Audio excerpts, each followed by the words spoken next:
آپ دیکھ رہے ہیں واسودیو شارٹس۔ کل چیئرمین تحریک انصاف عمران خان صاحب سے BBC اردو میں انٹرویو ہوا، جس میں صحافی نے ان سے سوال کیا کہ آپ کی موجودہ army chief general Asim Munir صاحب یا فوجی اسٹیبلشمنٹ سے کسی قسم کے ڈائریکٹ یا انڈائریکٹ رابطے ہیں، تو جس پر خان صاحب نے کہا کہ میرا موجودہ اسٹیبلشمنٹ سے کسی قسم کی کوئی بھی ریلیشن شپ یا کسی قسم کے رابطے نہیں۔ ساتھ ہی ساتھ عمران خان صاحب نے کل 3 ٹویٹس کی ہیں جو کہ سندھ میں حالیہ ہوئے بلدیاتی انتخابات کے حوالے سے ہیں، جس میں وہ کہتے ہیں کہ سندھ میں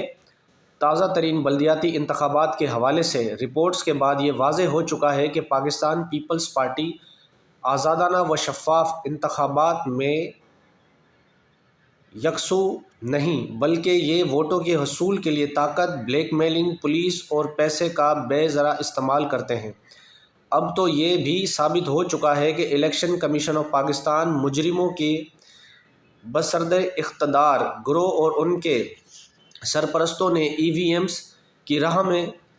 کیوں روڑے اٹکائے۔ EVM کی شفافیت اور نتائج کی فوری دستیابی ممکن بناتی ہے، جس سے دھاندلی اور نتائج میں رد و بدل کے دروازے بند ہو جاتے ہیں، ایسا کہنا تھا عمران خان صاحب کا۔ ساتھ ہی ساتھ انہوں نے کہا بلدیاتی انتخابات کے وہ نتائج جنہیں بیشتر مقامات پر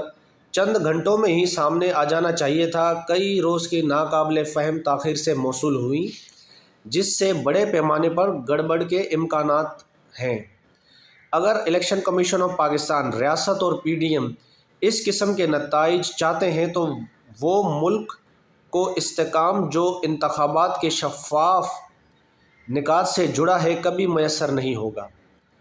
بلکہ اس قسم کی دھاندلی زدہ انتخابات احتجاج، پولرائزیشن اور انتشار کی شدت میں مزید اضافے کا باعث بنیں گے، ایسا کہنا تھا عمران خان صاحب جو کہ چیئرمین تحریک انصاف ہیں۔